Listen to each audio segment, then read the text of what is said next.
Commander Kethral stood at the observation window of the Allied warship Celestial Vigil and watched the stars blur past. His four eyes moved in perfect sync as he studied the tactical display floating beside him. Numbers, probabilities, and calculated outcomes filled his mind. This was how the Velthri operated. Cold logic. Perfect efficiency. No wasted energy on things that did not matter. Behind him, the sounds of the human soldiers filled the cargo bay. They were loud. They laughed at things that were not funny. They argued about something called football. One of them was showing pictures of small humans to another, and both were making strange cooing noises. Kethral did not understand any of it. His species had evolved beyond such inefficiencies millions of years ago. The Velthri felt no fear, no joy, no sadness. These emotions were biological errors that clouded judgment and led to poor decisions. His people had removed them through careful genetic engineering. They were better for it, stronger, more effective. The humans were the opposite of everything the Velthri valued. They were messy, emotional, and unpredictable. Yet somehow, they had become one of the most effective military forces in the Galactic Alliance. Kethral had read the reports. He had studied their tactics. He still could not explain their success. The mission briefing had been simple. Outpost Sigma-7, a mining facility on a barren moon in the Velar system, had been overrun by the Krevax swarm. The Krevax were a hive-minded species that consumed everything in their path. They had destroyed 17 worlds in the past decade. They adapted to every weapon. They never stopped. They never retreated. Kethral's Joint Strike Force was tasked with reclaiming the outpost. 40 Velthri soldiers and 23 humans. The mission's success probability was 64%. Acceptable odds. He turned from the window and walked toward the human section of the cargo bay. His tall, thin frame moved with mechanical precision. His gray skin reflected the harsh ship lights. The humans noticed him approaching, and their conversation slowly died down. Sergeant Jake Morrison stood up from his seat. He was a thick man with short brown hair and a scar across his chin. His eyes were tired but alert. Kethral had reviewed his file. 12 years of combat experience. Survived encounters that should have killed him. Decorated multiple times for bravery. Another concept Kethral did not fully grasp. "Commander," Morrison said with a nod. "Something you need?" "I am conducting a final review of personnel readiness," Kethral replied. His voice was flat, without tone or emotion. "Your unit's equipment status appears adequate. However, I have observed behavioral patterns that concern me." Morrison raised an eyebrow. "Such as?" "Your soldiers are wasting energy on non-essential activities. Laughter, storytelling, emotional displays. These behaviors reduce combat efficiency by an estimated 12%. The humans exchanged glances. A few of them smiled, though Kethral could not determine why. Lieutenant Amy Santos stepped forward. She was smaller than Morrison, but carried herself with the same confidence. Her dark hair was pulled back tight, and her eyes were sharp and focused. "With respect, Commander," she said, "that's how we prepare. We're about to drop into hell. Some of us might not come back. So we laugh. We remember why we're fighting. It keeps us human. Being human appears to be a tactical disadvantage." Kethral observed. Santos smiled, but there was no warmth in it. "You'd be surprised." A young soldier approached them. Private Ben Hartley was barely old enough to serve. His face still held the softness of youth, and his movements lacked the confident grace of the veterans. But his eyes were eager, and he had volunteered for this mission when others had not. "Commander Kethral," Hartley said, "can I ask you something?" Kethral tilted his head slightly. "You may. Have you ever been scared? You know, before a battle?" The question was strange. Cathral processed it for a moment before responding. Fear is a biological impossibility for my species, he explained. The Velthari removed the capacity for fear from our genetic code thousands of years ago. It served no useful purpose. Fear causes hesitation. Hesitation causes death. We are more effective without it. Hardly looked at him with something that might have been pity. That sounds lonely. Loneliness is also an emotion we do not experience. Morrison stepped closer. His voice was quieter now, meant only for Cathral to hear. Commander, I fought beside a lot of species. The ones who don't feel fear? They fight well enough. They follow orders. They die when the numbers say they should. He paused and looked back at his soldiers. But they don't win the fights they're supposed to lose. They don't do the impossible. Fear isn't a weakness. It's fuel. Cathral considered this. Your statement is illogical. Fear impairs judgment. Maybe, Morrison admitted. But it also tells you what matters. When you're scared of losing something, you fight harder to keep it. When you're scared for the person next to you, you do things you never thought possible. This is sentiment, not strategy. Morrison shrugged. Then you've never really fought. Before Cathral could respond, the ship's alarm began to sound. Red lights flashed across the cargo bay. The pilot's voice came over the speakers. Attention all personnel. We are dropping out of hyperspace in 2 minutes. All combat teams report to drop stations. The humans moved with sudden efficiency. The laughter stopped. The stories ended. They checked their weapons, sealed their armor, and formed into their assigned units. The transformation was instant and complete. Cathral watched them with new interest.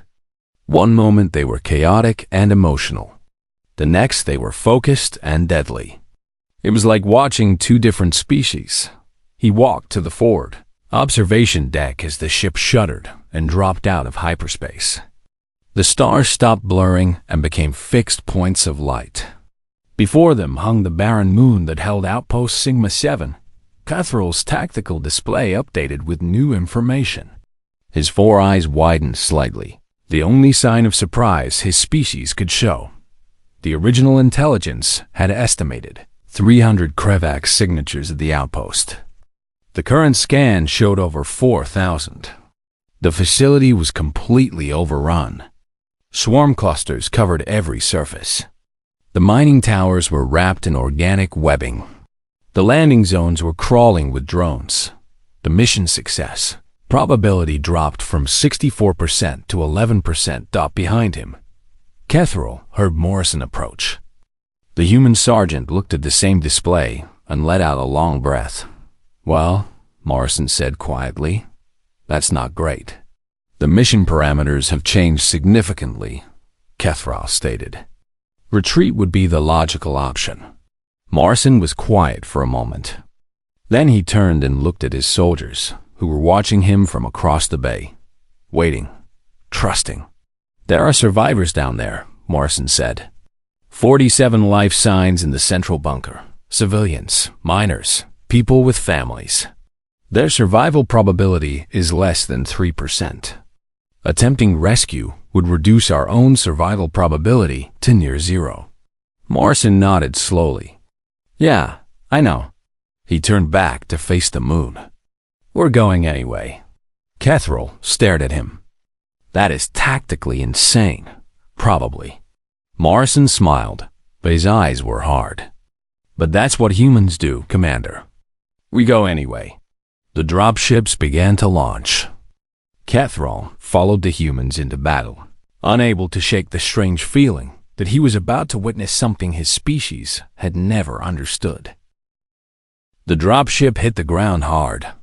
Cathral felt the impact through his boots as the doors blew open and dust filled the cabin.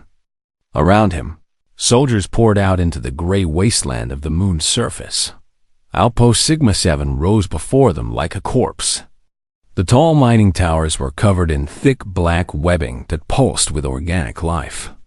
The buildings were torn open, Their metal walls bent and twisted. The ground was littered with debris and something darker that Catherall chose not to examine closely. The Kravax came within seconds. They burst from the ground, from the buildings, from the webbing itself. Hundreds of them. Their bodies were black and segmented, with too many legs and jaws that could cut through steel. They moved like a wave of living nightmares, clicking and screeching as they charged. Catherall raised his plasma rifle and began firing. Each shot was calculated. Each movement was precise. He dropped 4 Kravax in 4 seconds, then repositioned to maintain optimal firing angles. The Valkyrie soldiers around him did the same. They moved in perfect formation, covering each other with mechanical efficiency. When one fell, the others adjusted without hesitation. They did not mourn. They did not slow down. They simply recalculated and continued dot, but the Kravax kept coming. For everyone they killed, 3 more appeared. The swarm adapted quickly. After the first minute, they began dodging plasma fire. After the second minute, they started flanking. The hive mind was learning their patterns. Catherall heard screaming to his left. He turned to see Corporal Danny Vega go down, a Kravax drone on top of him, claws tearing at his armor. The logical response was clear. Vega was compromised. Attempting rescue would expose other soldiers to danger. The correct action was to leave him and maintain formation. Private. Ben Hartley did not follow. Logic. The young soldier broke from cover and sprinted toward Vega. He fired his rifle with one hand while reaching for his fallen comrade with the other. A Kravax leaped at him, and Hartley smashed it aside with the butt of his weapon without slowing down. "Hartley, get back in formation," Catherall commanded. Hartley ignored him. He grabbed Vega by the collar and began dragging him toward cover. Sergeant Morrison appeared beside them, laying down a wall of suppressing fire that forced the Kravax back. "Move, move, move," Morrison shouted. They made it to cover. Vega was bleeding badly, but he was alive. Medic Lisa Grant was there in seconds, her hands already working to stop the bleeding. Her face was pale, but her movements were steady and sure. Catherall approached them. "Private Hartley, you disobeyed a direct order. Your actions endangered the entire formation." Hartley looked up at him. There was no regret in his eyes. "He's my friend. I wasn't going to let him die. Friendship is irrelevant to tactical success." Morrison stepped between them. "Commander, with respect, we can discuss this later. Right now, we have about 1,000 bucks between us and those survivors." He was right. Catherall pushed the matter aside and refocused on the battle. The joint force pushed forward through the outpost. The Valkyrie held the center, maintaining their precise formations. The humans moved on the flanks, adapting and improvising as the situation changed. It was messy. It was chaotic. But somehow, it worked.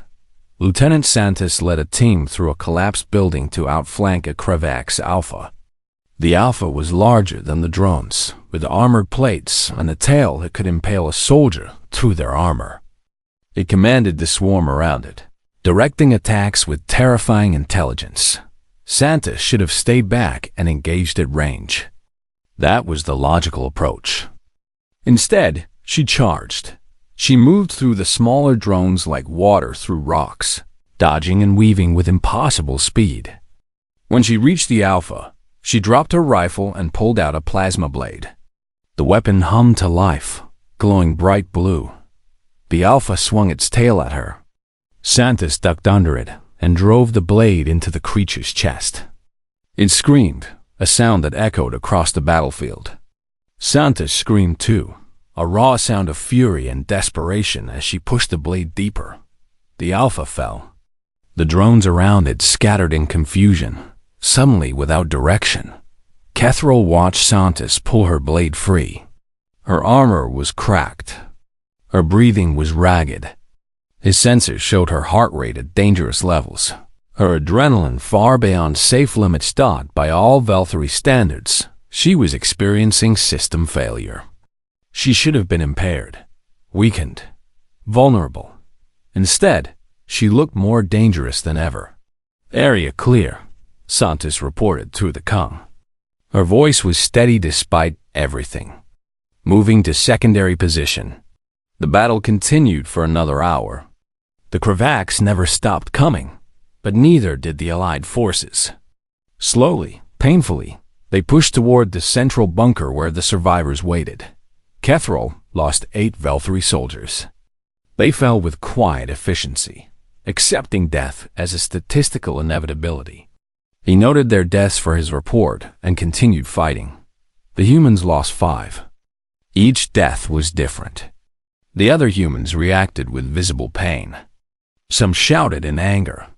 Others went quiet and cold. Morrison's face became harder with each loss, his attacks more aggressive. It was inefficient. It was illogical. But Kethrol noticed something strange. The humans did not slow down when their comrades fell. They sped up. They fought harder. They pushed forward with renewed fury. One human, a soldier named Chris Park, took a wound that should have kept him down.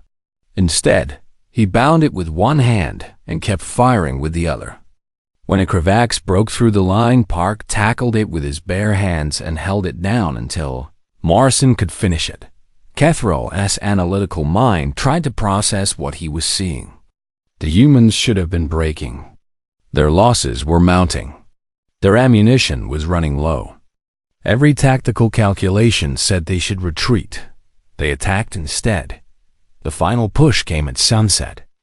The bunker doors were in sight, but a massive swarm stood between them and safety. The Kravaks had gathered their remaining forces for one final defense. Morrison gathered the survivors of both forces together. His face was covered in dust and blood, but his eyes were bright. "Listen up," he said. "We've got 47 people behind those doors who are counting on us. Some of them are kids. They've been trapped in there for 3 days, listening to those things try to break in. They're scared and they're hungry, and they're about to give up hope." He looked at each soldier in turn, human and Valkyrie alike. "We're going to be their hope. We're going through that swarm. We're getting those doors open, and we're bringing everyone home. Not some of us. All of us." A Valkyrie officer beside Kethrol spoke up. "The probability of success is extremely low." Morrison smiled grimly. "Good. We do our best work when the odds are against us." The humans checked their weapons one final time. They bumped fists and clasped shoulders.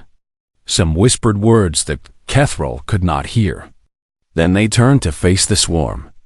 Kethrol found himself standing beside Morrison. The human glanced at him. "Ready, Commander?" Kethrol was not sure how to answer. For the first time in his existence, he felt something he could not calculate. A tension in his chest. A strange awareness of his own mortality. "I am uncertain," he admitted. Morrison nodded. "That's the first honest thing you've said all day." Then the charge began, and there was no more time for words. The swarm surged forward to meet them. The battle that followed was the most brutal thing Kethrol had ever witnessed. But the humans never stopped. They pushed through the darkness, carrying each other forward, refusing to accept what logic said was inevitable. And then something unexpected happened. An explosion tore through the ground behind them, separating Kethrol and a small group from the main force. He found himself in a collapsed tunnel with Morrison, Santos, and Grant. The way back was blocked. The swarm was all around them. They were trapped. The dust settled slowly in the collapsed tunnel. Kethrol coughed and pushed himself to his feet. His tactical display flickered with damage warnings. 3 of his 4 eyes could still see. That would have to be enough. Around him, the humans were stirring. Morrison groaned and sat up, checking his rifle. Santos was already on her feet, scanning the darkness with her weapon raised. Grant was the last to rise, her medical kit still strapped to her back. They were alive. That was the good news. The bad news was everything else. Catherall ran a quick analysis of their situation. They were somewhere in the maintenance tunnels beneath the outpost. The explosion had sealed the path behind them. His sensors detected Krevak's movement in multiple directions. Their ammunition was limited. Their injuries were mounting. Survival probability, Catherall stated, is 7.3%. Morrison let out a short laugh. Better odds than poker night. Catherall did not understand the reference, but he recognized the humor. Humans made jokes when they were afraid. He had observed this behavior many times during the battle. It seemed to serve some psychological function he could not identify. "We need to move," Santos said.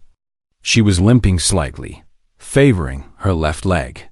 Her earlier fight with the Alpha had cost her more than she was showing. "If we stay here, they'll find us." Morrison nodded. "The central reactor should be somewhere below us. If we can reach it, we can send a distress signal to the fleet. Maybe call in some heavy support. The reactor is also connected to the bunker where the survivors are held," Catherall added. "The maintenance tunnels form a network throughout the facility. If we navigate correctly, we can approach from an unexpected direction. Then, that's the plan." Morrison checked his rifle one more time. Single file. Stay quiet. No lights unless absolutely necessary. They moved into the darkness. The tunnels were narrow and old. The walls were lined with pipes and cables that had not been maintained in years. Water dripped somewhere in the distance. The air smelled like rust and decay. Catherall took the lead. His Valkyrie eyes could see better in low light than human eyes. He scanned each corner before they turned it, checking for movement, listening for the clicking sounds that meant the Krevaks were near. Behind him, the humans moved with surprising stealth. Their earlier chaos was gone. They were focused now, their movements controlled and careful. Morrison watched the rear. Santos covered the sides. Grant stayed in the middle, ready to help if anyone fell. They walked in silence for a long time. The only sounds were their footsteps and the distant dripping of water. Every shadow seemed to hide a threat. Every noise made them freeze and raise their weapons. After an hour, Grant stumbled slightly. Catherall turned to look at her. Her face was pale, and her hands were shaking.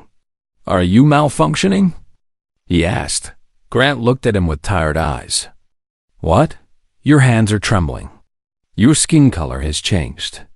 These are signs of system failure in my species." Grant almost smiled. "I'm not malfunctioning, Commander. I'm terrified." Catherall tilted his head. "But you continue to function. You continue to move forward. That's what humans do." Grant took a deep breath and steadied herself. "We feel the fear. We acknowledge it. And then we keep going anyway. I do not understand the purpose of this. If fear impairs your function, would it not be more efficient to simply not feel it?" Morrison had stopped to listen. He turned back and joined the conversation, keeping his voice low. "Fear isn't a bug, Commander. It's a feature." He tapped his chest. "Fear is your body telling you something important. It's telling you that you're in danger, that you might lose something you care about, that the moment matters. But the Valkyrie have achieved perfect emotional control. We do not experience these disruptions. And how's that working out for you?" Morrison asked gently. "You fight well. You die efficiently. But do you ever win the impossible fights? Do you ever do something that surprises even yourself?" Catherall was silent. He thought about the battles he had fought throughout his career. The Valkyrie had never lost when the odds were in their favor. But they had also never won when the odds were against them. They fought to the calculated end and accepted the statistical outcome. The humans did not seem to accept anything. A sound echoed through the tunnel. Ahead, clicking, scratching. The Krivaks were close. "Contact," Santos whispered. Multiple signatures. They pressed against the walls and waited. In the darkness ahead, shapes began to move. Krivak's drones were crawling through the tunnel, searching for prey. There were too many to fight. If they were discovered, it would be over. Morrison held up his hand, signaling everyone to stay still. The seconds stretched into eternity. The clicking grew louder, closer. One of the drones stopped directly in front of Catherall. Its head swiveled back and forth, antenna twitching. It was sensing for heat, for movement, for any sign of life. Catherall did not breathe. Beside him, he could hear Grant's heart pounding. He could smell the fear coming off the humans in waves. But none of them moved. None of them made a sound. The drone turned and continued down the tunnel. The others followed. Within minutes, the clicking faded into silence. Morrison let out a slow breath. That was close. They continued moving. The tunnels twisted and turned, leading them deeper into the facility. Twice more they had to hide from Krivak's patrols. Each time, the fear was there, pressing against them like a physical weight. Each time, they pushed through it. Finally, they reached a large chamber. Emergency lights flickered on the walls, casting everything in a dim red glow. In the center of the chamber stood a massive structure of metal and crystal. The central reactor, but they were not alone. A Krivak's warrior stood guard near the reactor controls. It was larger than the drones, almost as big as the Alpha that Santos had killed on the surface. Its armor was thick and scarred from previous battles. Its eyes, all 8 of them, scanned the chamber with cold intelligence. "There's no way past it," Santos said quietly. "We'll have to fight." Morrison studied the warrior for a long moment. Then he looked at his small team. Santos was injured. Grant was exhausted. Catherall was the only one at near full capacity. "Grant," Morrison said, "can you reach the reactor controls if we distracted?" Grant nodded. "I think so. But that thing will kill you before I can send the signal. Then we'll just have to hold it off long enough." Morrison turned to Catherall. "Commander, I need you to lead the attack. You're the strongest fighter we have left." Catherall considered this. The warrior was formidable. The probability of defeating it was low. The probability of surviving the attempt was even lower. A week ago, he would have calculated these odds and recommended retreat. A week ago, he would have accepted the statistical outcome, but something had changed. "I will lead the attack," Catherall said. Morrison looked at him with something like respect. "We'll be right behind you." Santos drew her plasma blade. Grant prepared to run. Morrison raised his rifle. For a moment, everything was still. The red lights flickered. The reactor hummed. The warrior waited. Then Catherall charged, and the battle began. The warrior was fast. Faster than anything Catherall had fought before. Its claws came at him in a blur of motion, and he barely dodged the first strike. The second caught his armor and tore a deep gash across his chest. He felt pain. That was not new. Valkyrie could feel pain. What was new was the surge of something else. Something that pushed through the pain and demanded that he keep fighting. Morrison opened fire from the side, drawing the warrior's attention. Santos circled around, looking for an opening. Grant sprinted toward the reactor controls. The warrior caught Morrison with a backhand blow that sent him flying into the wall. Santos attacked from behind, but the warrior spun and knocked her down with a sweep of its tail. Catherall was alone. The warrior turned to face him. Its eyes gleamed with hunger. It knew he was the last obstacle. In that moment, Catherall felt something he had never felt before. A cold tightness in his chest. A desperate need to survive. A fear, not for himself, but for the humans who had trusted him. He understood now. Fear was not a weakness. It was proof that something mattered. He raised his weapon and charged. Cathrall collided with the Krevax warrior in a storm of claws and plasma fire. The creature was stronger than him, faster than him. But Cathrall did not care about the odds anymore. He cared about the humans bleeding on the floor behind him. He cared about Grant, who was running toward the reactor with their only hope of survival. He cared about something, and that made all the difference. The warrior slashed at his face. Cathrall ducked and drove his plasma blade into its leg. The creature screamed and stumbled. Cathrall pressed the attack, striking again and again, refusing to give it time to recover. But the warrior was not finished.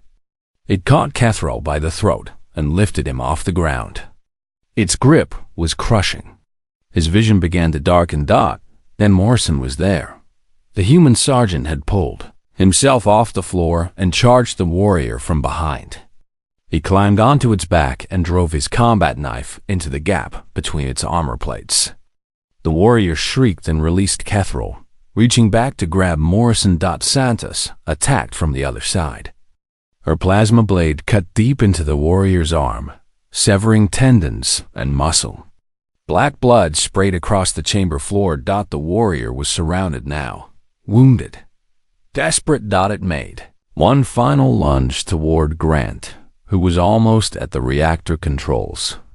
Cathrall threw himself into its path.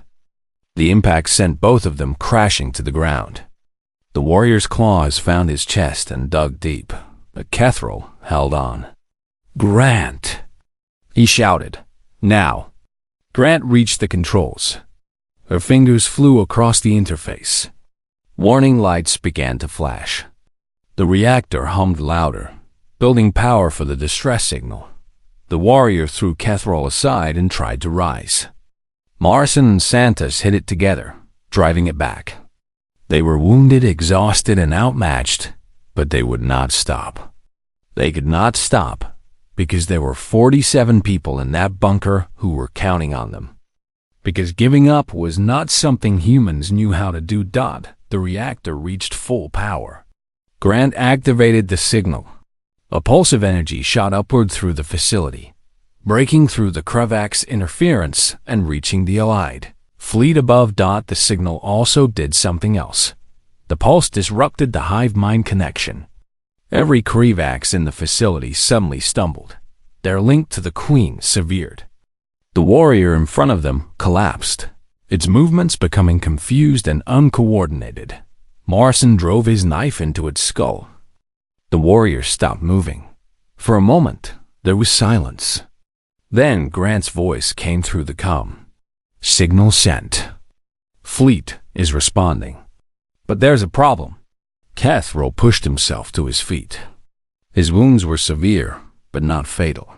He limped toward Grant, who was still at the controls. "What problem?" Grant's face was pale. The pulse was only temporary. "The Queen is somewhere in this facility, and she's already re-establishing control. Within minutes, every Krevax here will be back online. Then, we need to get out," Santos said. "We need to reach the survivors and evacuate before they recover." Grant shook her head. "The Queen is too strong. Even if we reach the survivors, we won't make it to the landing zone in time. She'll overwhelm us before the fleet can extract us." Morrison was quiet. He stared at the reactor with a strange expression on his face. "Unless we take out the Queen," he said slowly. "That would require reaching the central hub," Cathrall said.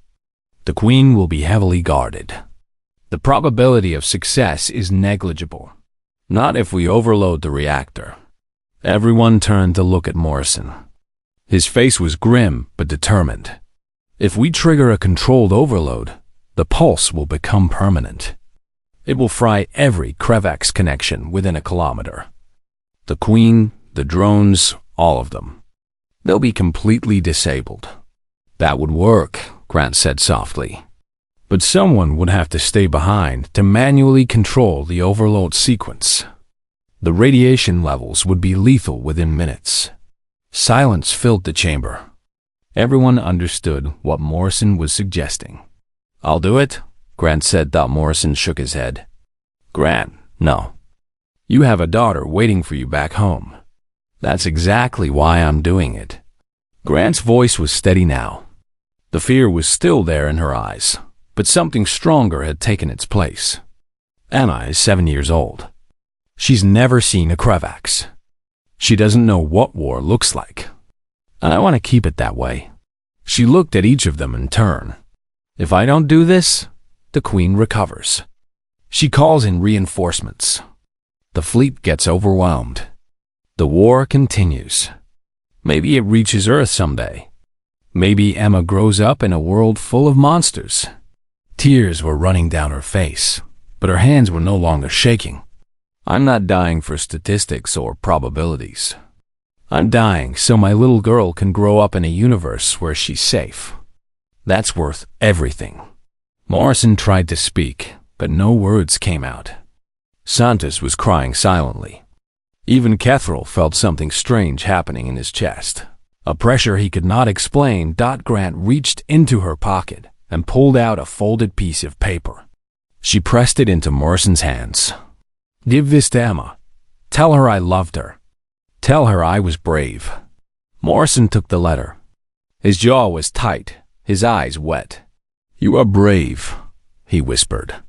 The bravest person I've ever known. Grant smiled through her tears.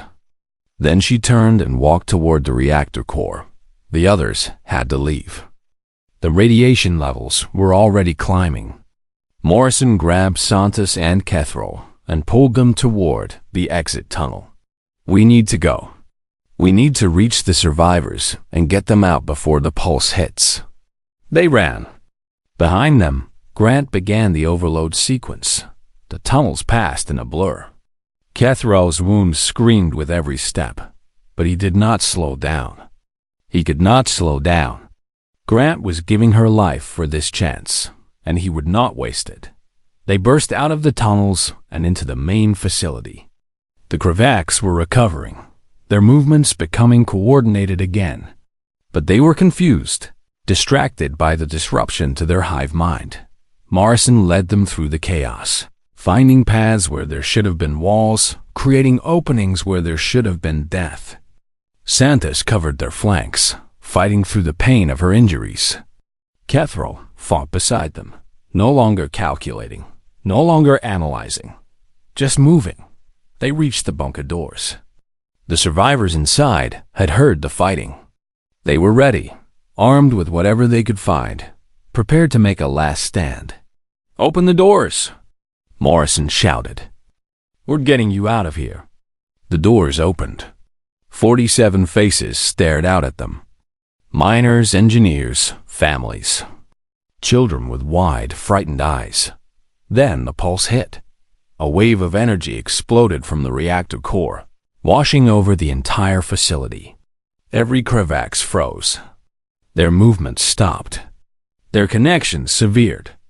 They collapsed where they stood, their hive mind destroyed. In the distance, Kethril could see the Queen. She was emerging from the central hub, massive and terrible. The pulse hit her, and she screamed. It was a sound of pure agony, the death cry of a god. Then she fell and did not rise again. The battle was over. Morrison fell to his knees. Santos collapsed against the wall. The survivors began to cry, to laugh, to embrace each other. Kethril stood alone, looking back toward the reactor. The radiation levels were off the scale now. No one could survive inside. Lisa Grant had given her life so that 47 strangers could live, so that her daughter could grow up in peace, so that her friends could see another sunrise. Kethril did not understand sacrifice. He did not understand love. But standing there in the aftermath of battle, surrounded by people who were alive because one woman had chosen to die, he began to understand something else. He understood fear. He understood what it meant to be afraid of losing something precious. He understood why humans fought so hard, even when the odds were against them. He understood why they laughed and cried and loved and mourned. And for the first time in his existence, he felt a tear roll down his gray cheek. The rescue ships arrived as the sun rose over the barren moon.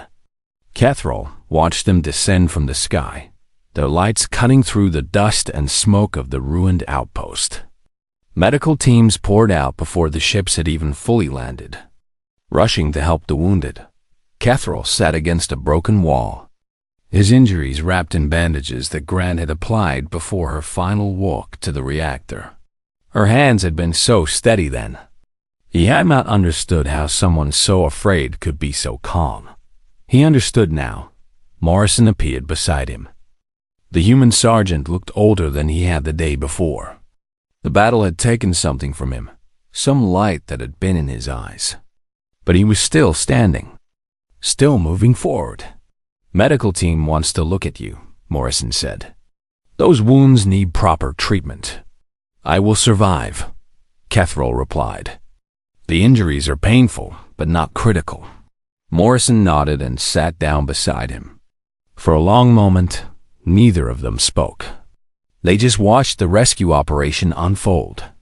Survivors were being loaded onto ships. Children were wrapped in blankets and carried by soldiers who held them like they were made of glass. One of the children was clutching a small toy, something soft and worn. She was crying, but not from fear, from relief, from the simple joy of being alive.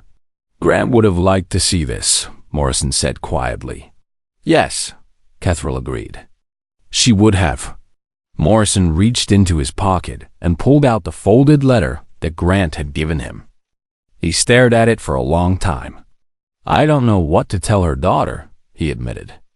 "How do you explain to a 7-year-old that her mother is never coming home? How do you make her understand why?" Cathrall considered the question. A week ago, he would not have had an answer. Death was simply the end of function.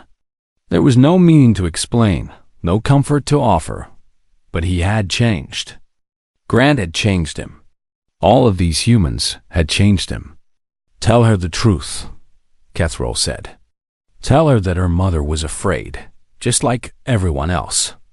And tell her that being afraid did not stop her mother from doing what was right. Tell her that courage is not the absence of fear. Courage is feeling the fear and moving forward anyway." Morrison looked at him with surprise. "That doesn't sound like something a Velthri would say." "No," Cathrall admitted. "It does not." They sat in silence for another long moment. Then Morrison reached into his bag and pulled out a small bottle filled with brown liquid. "Whiskey," he explained. "I was saving it for after the mission. Figured we could all use a drink." He poured some into a small cup and handed it to Cathrall. The Velthri commander had never consumed human alcohol before. He took a small sip. It burned. It was terrible. He took another sip anyway. "To Grant," Morrison said, raising the bottle. "To Grant," Cathrall repeated. "And to all those who choose to face their fear." 2 weeks later, Cathrall stood before the Velthri High Command. The chamber was vast and cold, filled with rows of gray-skinned officers who watched him with unblinking eyes. These were the leaders of his people, the masters of logic and efficiency. He had been one of them. He was not sure what he was anymore. The High Admiral spoke first. Her voice was flat and emotionless, just as it should be. "Commander Cathrall, your mission report contains several irregularities. Please explain." Cathrall had prepared for this moment. He had written his report with careful precision, documenting every tactical decision, every casualty, every outcome. But he had also included something else, something that Velthri reports never contained. He had included the truth. "The mission was a success," Cathrall began. "Outpost Sigma 7 was reclaimed. 47 survivors were rescued. The Kravax Queen was eliminated. These facts are noted," the High Admiral said. "But your report speaks of other matters. You describe human behaviors as strategically significant. You suggest that emotions such as fear contributed to the mission's success. This is contrary to Velthri doctrine. Yes, Kethril said. It is. A murmur passed through the chamber. Velthury did not contradict their superiors. They did not challenge doctrine. Kethril continued anyway. I witnessed things on that moon that our doctrine cannot explain. I saw humans fight beyond their physical limits. I saw them sacrifice themselves for strangers. I saw them face certain death and charge forward anyway, not because logic demanded it, but because they believed in something greater than survival. He paused, gathering his thoughts. Medic Lisa Grant gave her life to save 47 people she had never met. She was terrified. Her hands were shaking. Her heart was racing. Every instinct told her to run. But she walked into that reactor core anyway, because she loved her daughter enough to die for a safer universe. The High Admiral's expression did not change. This behavior is illogical. Her death was statistically unnecessary. A different tactical approach might have achieved the same result with less cost. Perhaps, Kethril admitted. But perhaps not. The humans do not fight with logic. They fight with something else. Something we have lost. Something we removed from ourselves long ago and called it progress. You speak of emotion. I speak of courage. Of love, of fear. Kethril stepped forward, his voice rising. I felt fear for the first time fighting alongside humanity. And that fear made me stronger. It made me fight harder. It made me care about something beyond my own survival. The chamber was silent.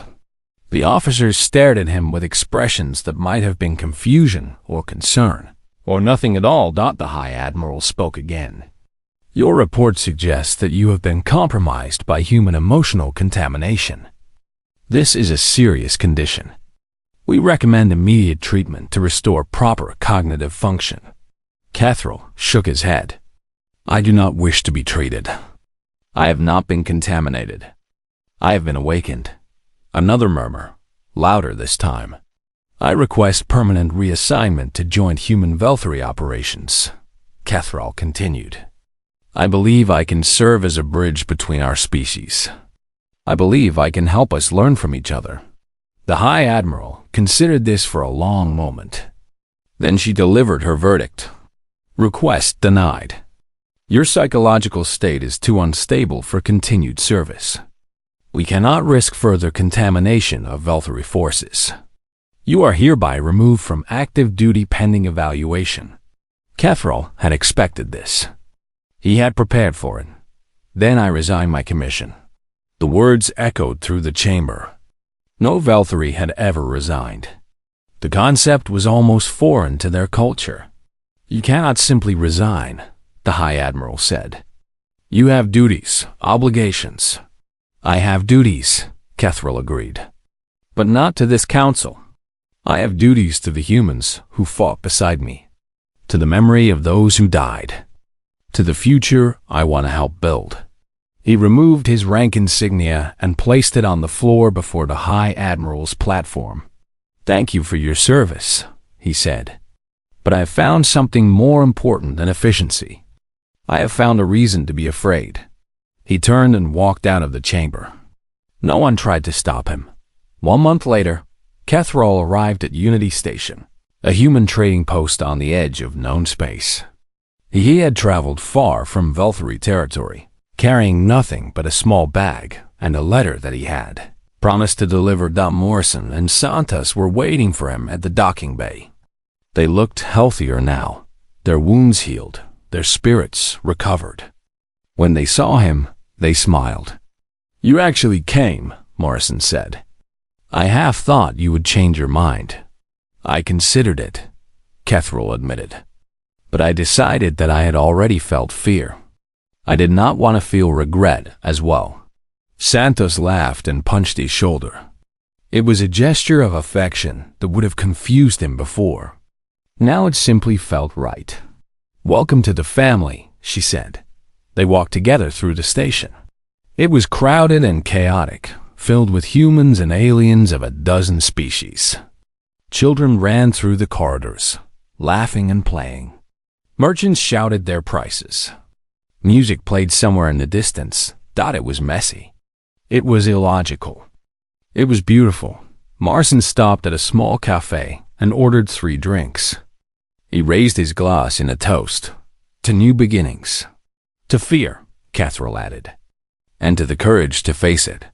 They drank together as friends. As family. Catherall looked out at the stars beyond the station windows. Somewhere out there, the universe continued its endless dance of creation and destruction. Wars would be fought. Lives would be lost. Fear would grip the hearts of countless beings across countless worlds. But there would also be courage. There would be love. There would be humans, and those who fought beside them, choosing to face the darkness together. He had felt fear for the first time, fighting alongside humanity. He hoped to feel it many times more, because fear meant that something was worth protecting. And Catherall had finally found something worth protecting. He had found his place in the universe, and that was worth every moment of terror.